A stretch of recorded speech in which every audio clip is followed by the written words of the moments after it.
Bienvenue au programme vidéo de l'EBBP. Écoutons maintenant le pasteur Bozzi. Alors en ce mois de janvier, j'aimerais parler d'un thème qu'on ne prend pas systématiquement, c'est le discernement, l'importance d'être un chrétien qui discerne en ces temps particuliers. Et j'aimerais qu'on commence en lisant dans l'épître de Jude, c'est près de la fin de la Bible, près de l'Apocalypse, l'apôtre Jude, et les versets 3 et 4. Bien-aimés, alors que je désirais vivement vous écrire au sujet de notre salut commun, je me suis senti obligé de vous envoyer cette lettre pour vous exhorter à combattre pour la foi qui a été transmise aux saints une fois pour toutes. Car il s'est glissé parmi vous certains hommes dont la condamnation est écrite depuis longtemps, des impies qui changent la grâce de notre Dieu en dérèglement et qui renient notre seul Maître et Seigneur, Jésus-Christ. L'apôtre Jude voulait reparler avec les chrétiens dont il avait la charge du salut. Il dit de notre salut commun. Et c'est merveilleux le sujet du salut.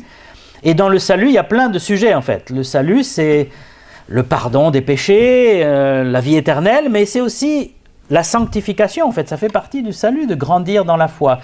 Mais là, il dit, je me suis senti obligé, on peut dire par le Seigneur, de vous avertir, de vous exhorter à combattre pour la foi. Là, le mot foi, ça ne veut pas dire le fait de croire. Le mot foi, ça veut dire l'enseignement de l'Évangile. Il faut combattre pour cet enseignement, pour cette foi qui nous a été transmise une fois pour toutes, il dit.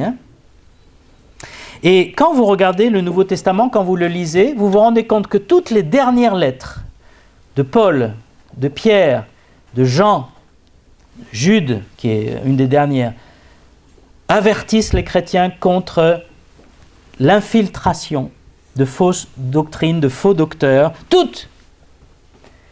Au début, vous avez les Actes, c'est la découverte du salut, la première église. Vous avez ensuite Romains, le salut expliqué vraiment en 16 chapitres extraordinaires. Puis vous avez Éphésiens, la croissance chrétienne. Philippiens, la joie et dans la persécution, dans la difficulté. Corinthiens, les commencent déjà à corriger dans Corinthiens. Mais après, alors là, c'est correction, problème. Et la plupart des épîtres ont été écrites pour répondre à des problèmes. Malheureusement. Et ensuite, dans l'histoire de l'Église, il y a eu des conciles qui se sont réunis pour répondre à d'autres problèmes encore. Les premiers conciles étaient vraiment fondés sur l'Écriture, ils répondaient avec la Bible, et puis à partir d'un certain moment, c'est plus la Bible qui était l'autorité suprême, c'était l'Église et ses chefs, malheureusement, et ça a dévié.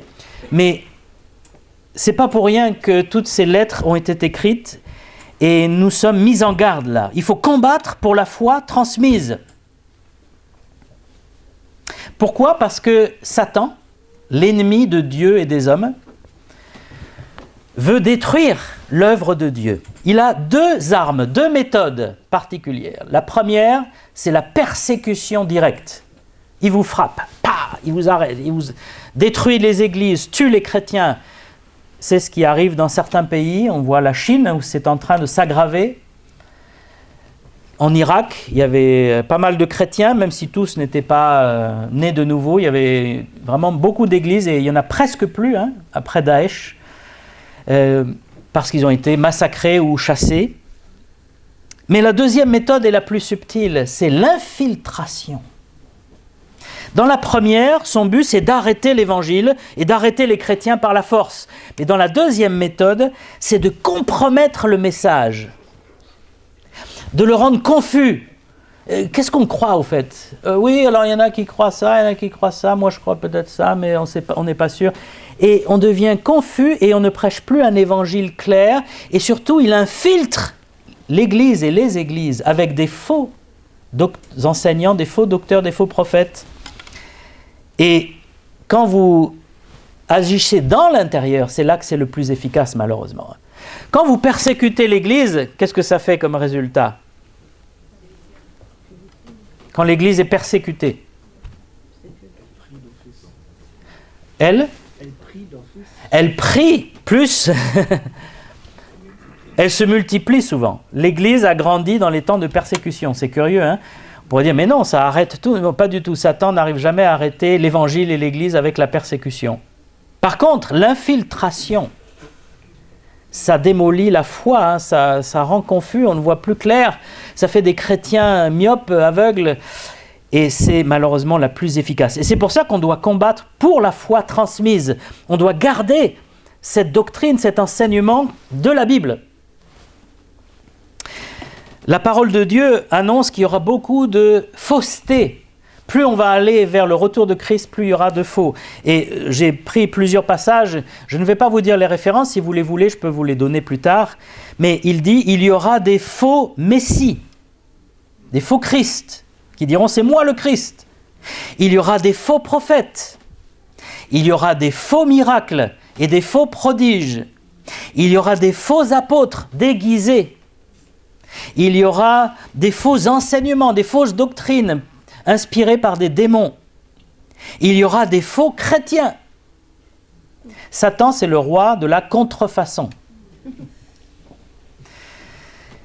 Il y a beaucoup de contrefaçons dans notre monde, hein, et les fausses montres, les faux sacs, les faux vêtements, les faux médicaments même, les faux pièces d'auto, c'est terrible, hein, il y a des faux freins, des freins fabriqués à moindre coût et les voitures ont des accidents. Mais il y a aussi dans la religion et dans l'Église beaucoup de contrefaçons. Et il faut du discernement et il faut combattre contre ces choses-là. Et j'aimerais qu'on regarde un autre verset très important, c'est Éphésiens 4, verset 14. Paul aux Éphésiens, chapitre 4, verset 14.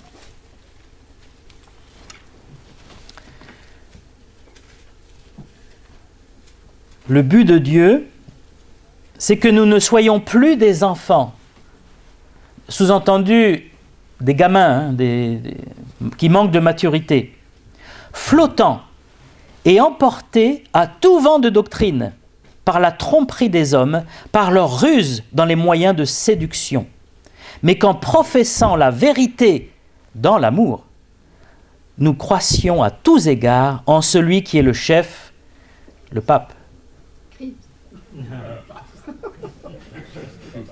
Dans ma Bible, j'ai Christ. Le Seigneur ne veut pas qu'on soit des enfants flottants. Et un chrétien qui n'a pas de discernement, un chrétien qui ne fait pas attention, il va être pris par les tromperies parce que ceux qui s'infiltrent sont séduisants, sont trompeurs. Ils n'arrivent pas en disant « Je vous annonce une fausse doctrine, suivez-moi ». Non, il dit « Je vous annonce la seule vraie vérité. Je suis le seul à la connaître.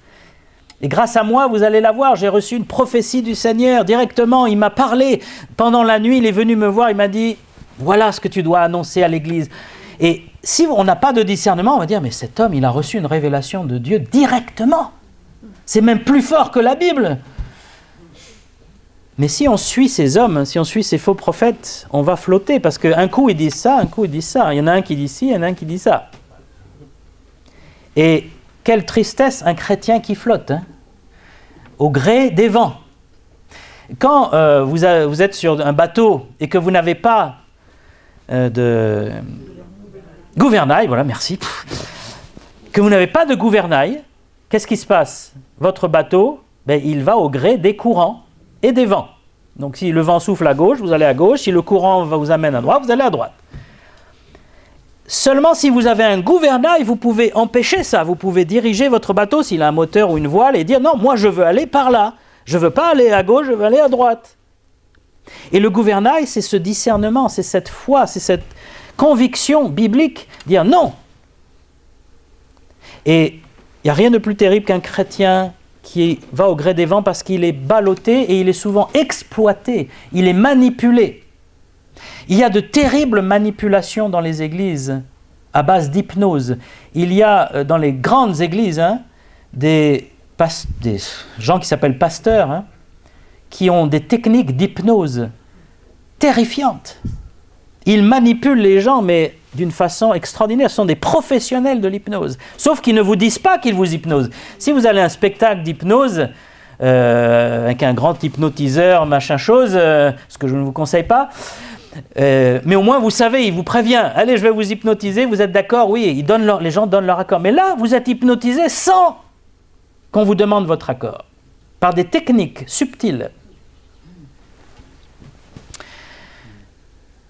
Il faut donc du discernement. Et il dit ici, il faut professer la vérité dans l'amour.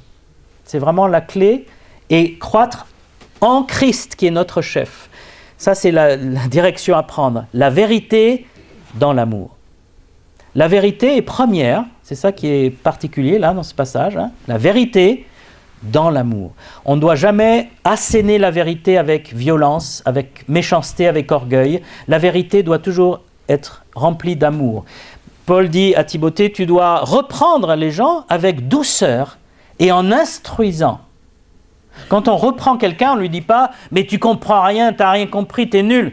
C'est pas comme ça qu'on reprend quelqu'un. On le fait avec douceur. On dit « écoute, peut-être que là, il te manque un élément et laisse-moi t'expliquer ». Il faut instruire. Après, c'est à la personne de choisir ce qu'elle fait. La vérité dans l'amour et croître en Christ. On ne doit pas croître dans une doctrine, on ne doit pas croître dans une église, on ne doit pas croître dans un mouvement, on ne doit pas croître comme disciple d'un pasteur ou d'un gourou. On doit croître en Christ, c'est lui, notre Seigneur. Alors, quels sont les plus gros dangers, selon l'Écriture, qui menacent l'Église ? Le premier dont parle le Seigneur, plusieurs viendront sous mon nom, disant c'est moi qui suis le Christ. On peut dire, mais est-ce qu'il y a des gens qui vont croire quelqu'un qui dit c'est moi qui suis le Christ? Ben oui, il y en a plein. C'est terrible, hein? Il y en a eu pas mal en France, le Christ de Montfavet, hein, où il y avait aussi ceux qui sont à côté, qui évangélisent un peu à côté, là. Ceux qui sont dans l'équipe, vous les connaissez là? Pas les Ariens, mais les... Et ils croient en Christ. Ils disent qu'il y a eu le christianisme, il y a eu l'islam, et maintenant il y a leur mouvement à eux avec leur chef, Arès, les pèlerins d'Arès, parce que ça se passe à Arès en France, et le fondateur est le nouveau Christ. Il y a eu Jésus, il y a eu Mahomet, le fondateur, et il y a des gens qui le suivent, ils sont dans la rue, ils parlent, ils disent « Venez à Arès, nous avons la vérité ».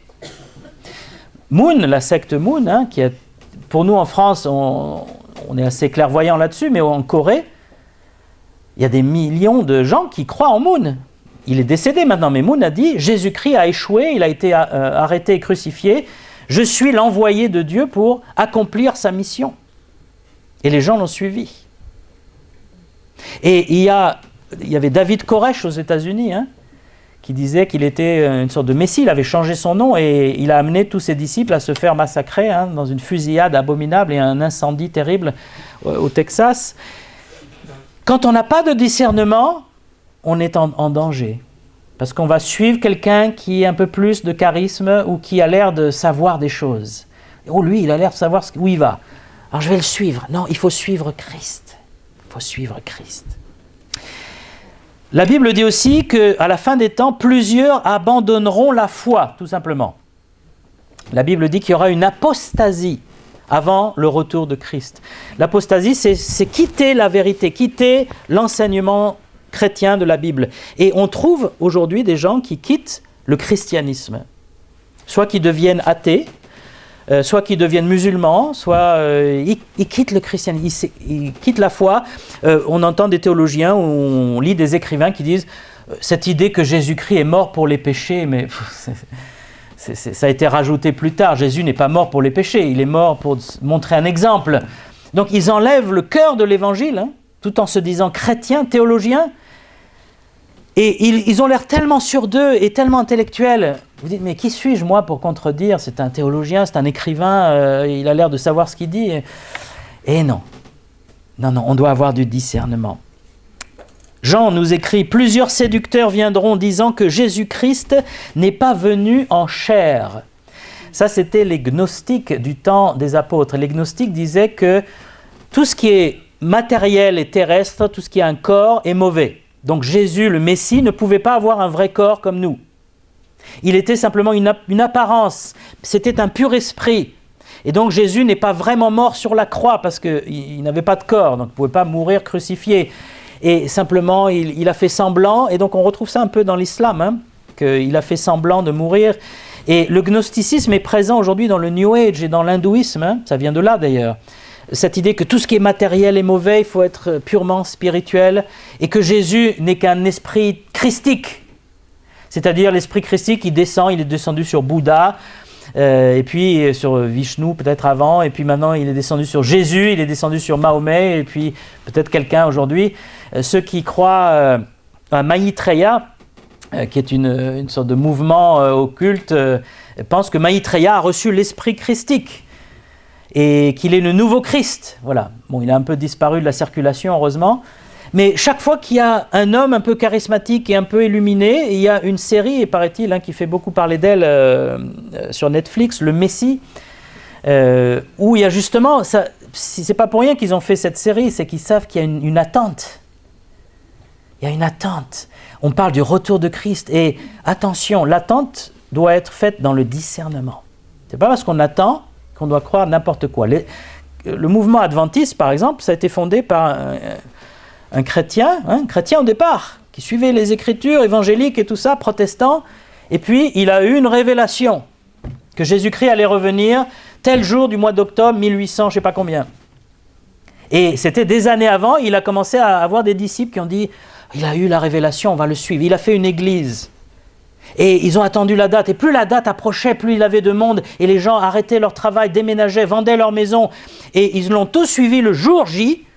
Ils sont montés sur une montagne, parce que bien sûr, Jésus allait revenir là où il habitait. C'est normal, puisqu'il a reçu la révélation.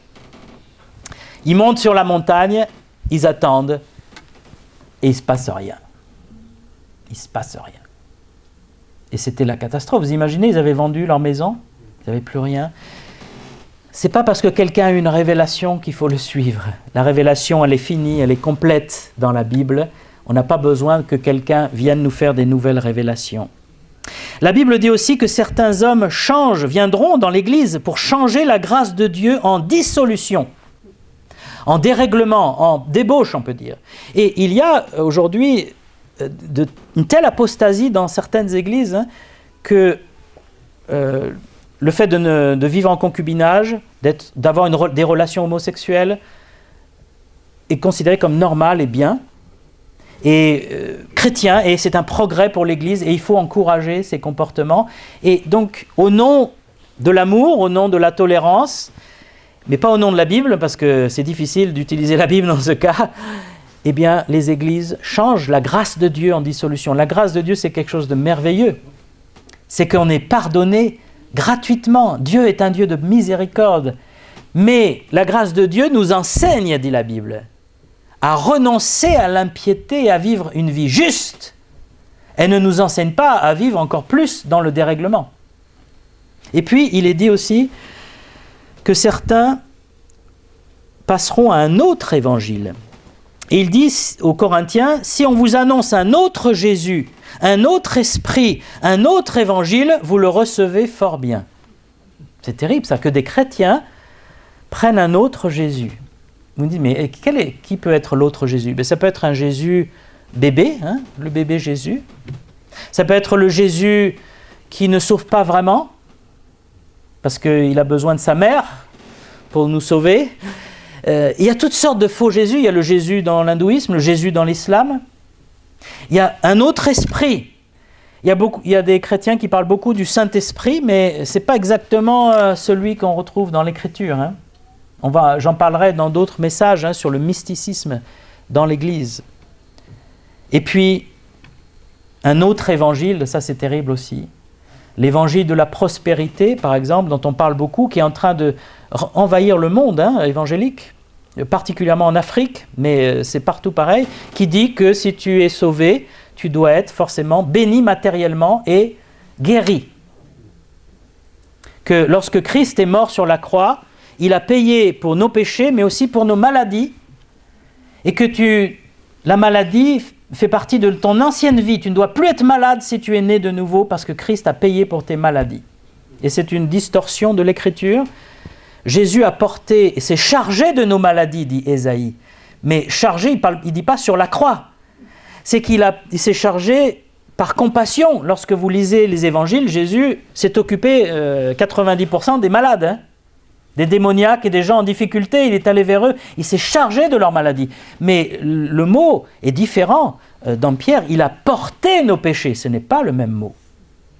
Parce que porter nos péchés, ça veut dire qu'il a pris sur lui la condamnation de nos péchés. Mais tous ces enseignants qui disent « si tu es chrétien, tu ne dois pas être malade », tous sont tombés malades.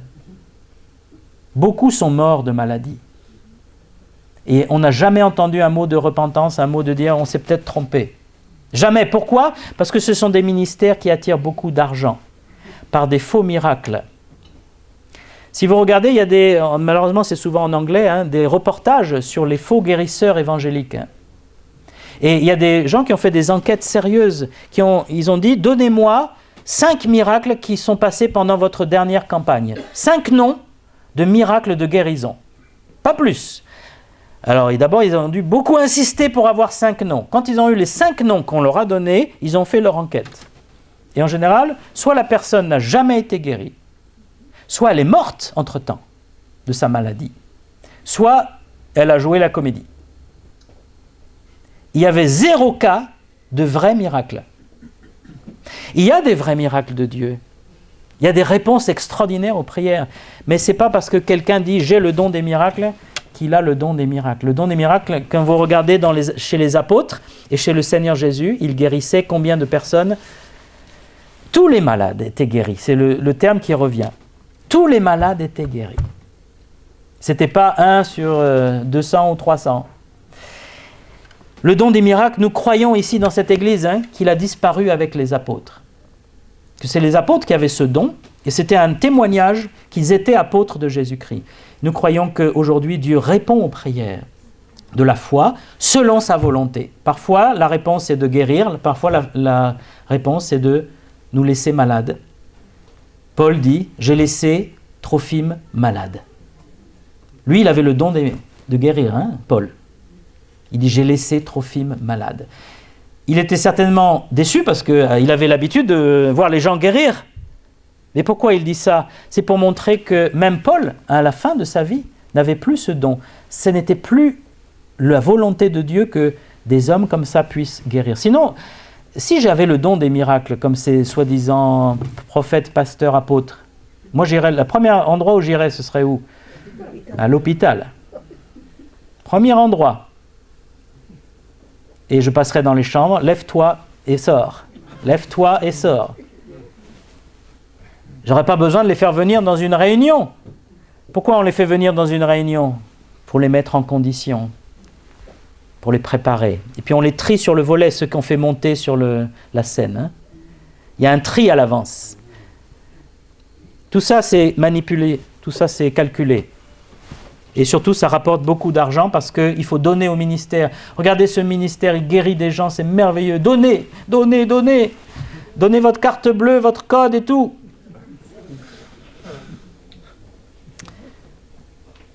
Un chrétien doit avoir assez de discernement pour dire ça, c'est un faux évangile.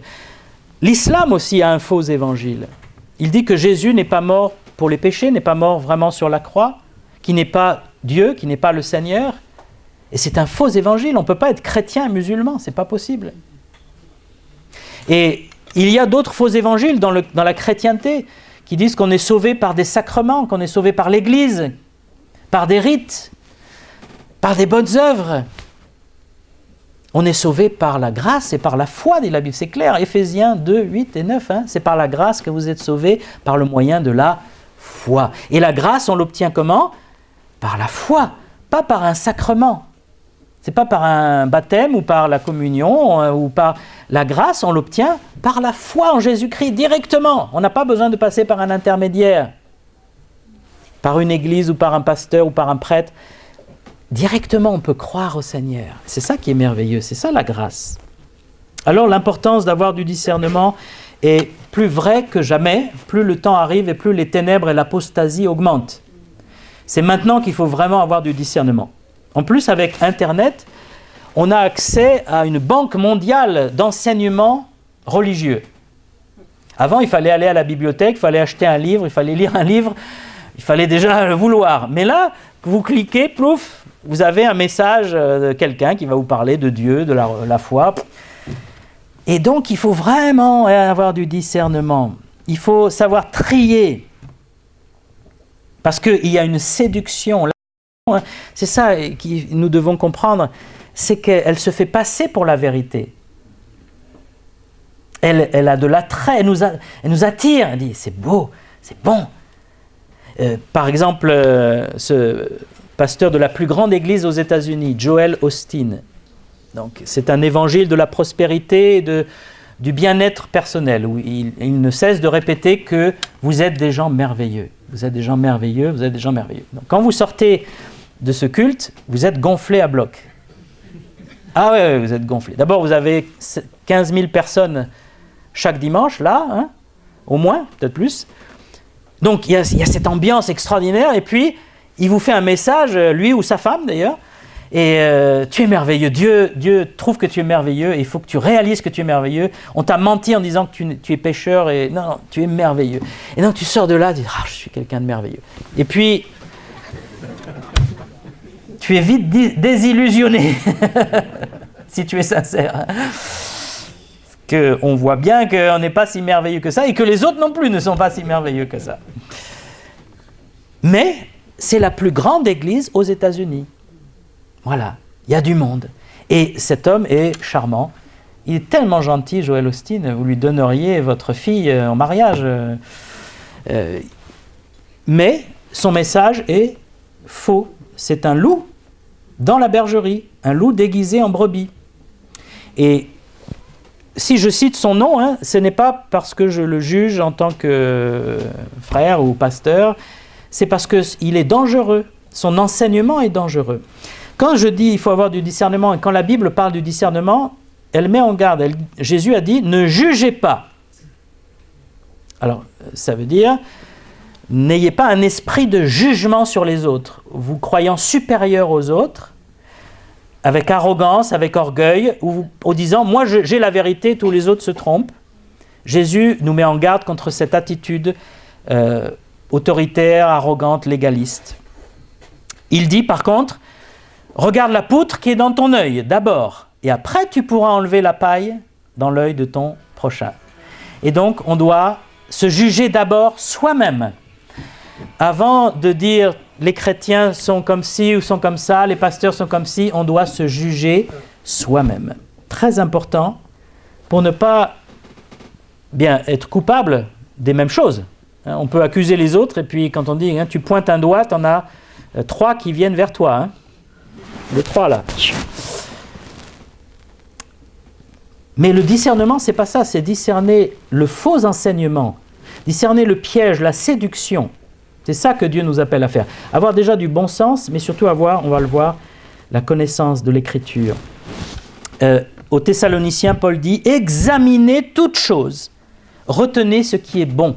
Examiner, c'est un mot qu'il utilise là qui veut dire tester pour voir si c'est correct. Il faut tester. Voyons, on ne prend pas la chose comme ça tout de suite. « Ah oui, c'est merveilleux, c'est nouveau, ça vient de sortir. » Non. On teste. Est-ce que ça a un fruit spirituel? Est-ce que ça vient de Dieu? Est-ce que c'est biblique? Conforme aux Écritures. Examinez toutes choses et retenez seulement ce qui est bon. Quand je lis un livre chrétien, je dois examiner. Je ne dois pas juste dire « cet auteur, il est comme ça, je l'aime bien, il est super. » Non, il peut se tromper. Quand on écoute un message, même ici, bien sûr, on peut se tromper. C'est pour ça que c'est important d'avoir votre Bible. De vérifier dans votre Bible, dire est-ce que ça correspond aux Écritures? Très important. Quand je écoute un message sur Internet ou quand je lis quelque chose sur Internet, pareil, examinez tout. Et puis, ensuite, il dit, c'est Jean qui le dit, ne croyez pas tout esprit, mais testez les esprits pour voir s'ils sont de Dieu. Il y a des gens qui disent, par l'Esprit de Dieu, je vous révèle que... Il faut tester les esprits. Ce n'est pas parce qu'il dit ça que ça vient de Dieu. J'entendais l'autre jour ce pasteur charismatique, Kenneth Copeland, donc, qui a une émission de télé qui est très connue aux États-Unis. C'est un vieux de la vieille, maintenant, lui, ça fait 40 ans qu'il est dans le circuit, comme on dit. Et récemment, il était dans une réunion œcuménique avec des prélats catholiques et il disait, il y a un démon dans l'Église, un démon de la division. Et il a dit, ça fait 500 ans qu'il est là. Et il a commencé lorsque les protestants sont arrivés.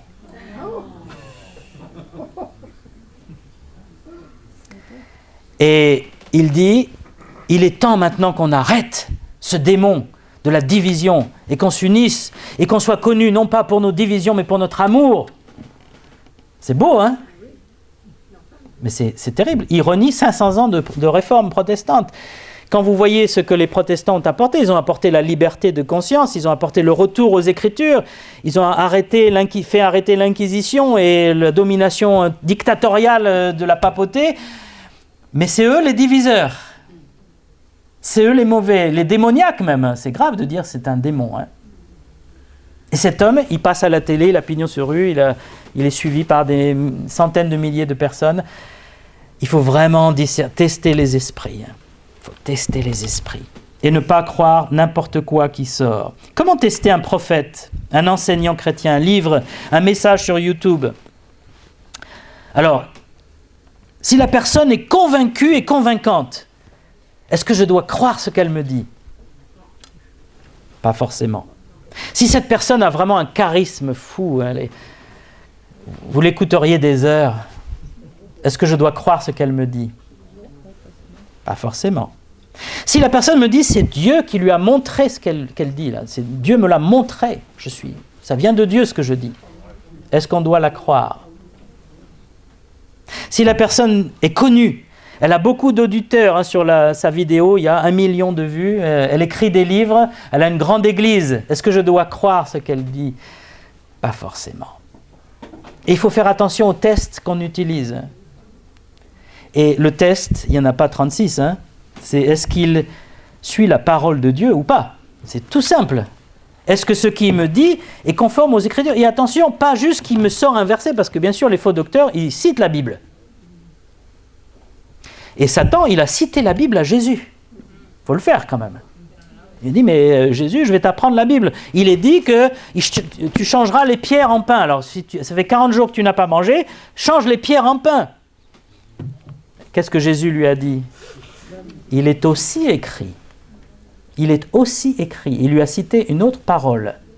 Et ça, c'est très important. C'est que quelqu'un peut prendre un verset de la Bible et en faire une nouvelle doctrine. Hein. On peut tordre les Écritures. Il y a assez de mots et de phrases dans la Bible pour faire croire ce qu'on veut.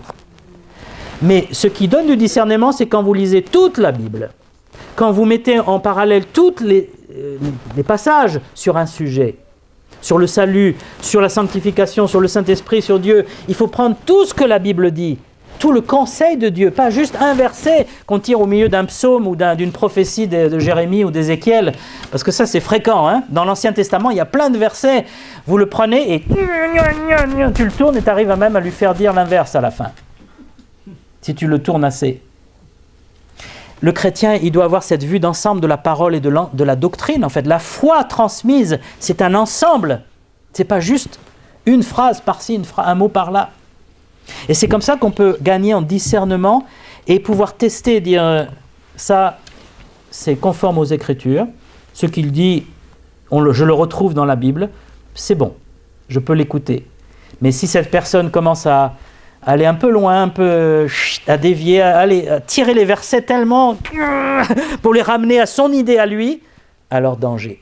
Parce qu'on n'est pas là pour prêcher nos idées, on est là pour prêcher la parole.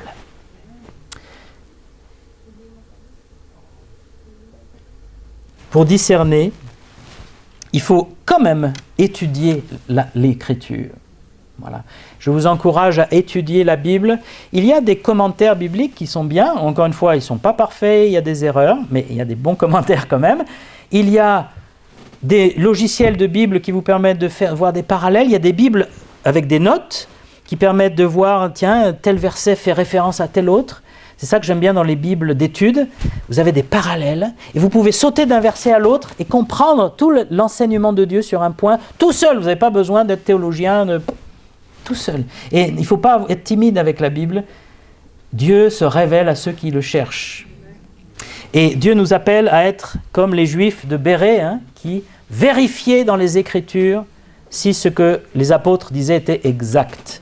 Il faut vérifier dans l'Écriture. C'est une habitude qui a été perdue. Les protestants l'ont utilisée au début, les premiers évangéliques aussi, et puis maintenant on est en train de perdre ça. Sous-entendu, la Bible n'est pas suffisante, il faut des nouvelles révélations, fraîches comme on dit, hein. Toutes fraîches. Je les ai cueillies ce matin, c'est une prophétie que Dieu m'a donnée ce matin. C'est vrai, c'est attrayant quand même. Sauf que tu peux lire la Bible ce matin et avoir une parole de Dieu ce matin, mais qui est tirée de la parole, et tu es sûr qu'elle ne va pas te tromper. Tandis que la prophétie d'un tel ou d'une telle, tu ne sais pas. C'est peut-être ça vient de son cerveau, de son imagination, hein. Et beaucoup de chrétiens se basent sur les songes. Dieu me parle par des songes, j'ai rêvé de ça, et donc Dieu veut me dire ça. Ça arrive dans la Bible que des hommes aient des songes. En général, ce sont des incroyants, hein, ce sont des rois qui ne connaissaient pas l'Éternel et que Dieu se révèle à eux par un songe. Il y a des cas où ce sont des croyants aussi, hein, comme Pierre, ça lui est arrivé, mais ce n'est pas la majorité des cas. La majorité des cas, c'est l'Écriture, c'est la prophétie. Alors attention, parce que les songes viennent de la multitude des activités, c'est-à-dire le cerveau fabrique des songes, on le sait maintenant. C'est une façon pour lui de se régénérer. Donc si mon cerveau commence à me dire ce que je dois faire dans la vie, c'est le monde à l'envers. C'est Dieu qui doit me parler. Alors j'aimerais nous encourager à exercer notre discernement. Il y a un don de discernement des esprits, un don spirituel. Il y en a qui ont un don particulier, mais on a tous à faire attention. Particulièrement en ces temps où Satan s'infiltre. On parlera une autre fois du faux feu, du mysticisme, des fausses expériences, émotions, comparées à l'adoration et au sentiment avec Dieu. Et puis on parlera aussi des attaques sur la famille, sur l'identité, hein. Il y a plein de choses que Satan est en train de faire pour détruire le plan et le royaume de Dieu. Et en tant que chrétien, on doit résister, on doit combattre, dit Jude.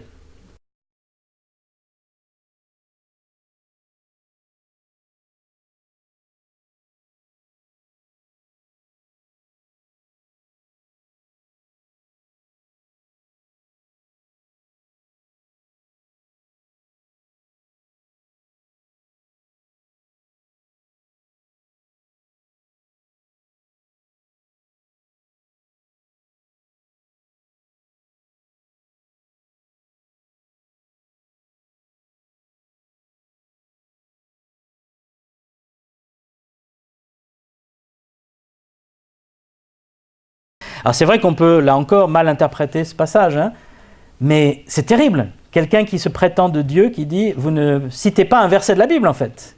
Voilà. Et on en est là, alors à nous d'être vigilants. Que le Seigneur nous aide.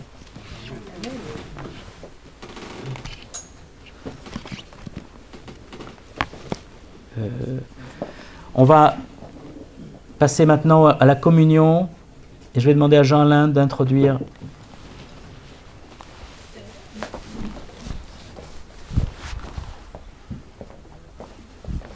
Je vous rappelle combien c'est important, la Sainte Seine, c'est de vous est laissé par le Seigneur Jésus-Christ, au moment où il allait quitter cette terre, eh bien il a laissé ce symbole, le pain et ce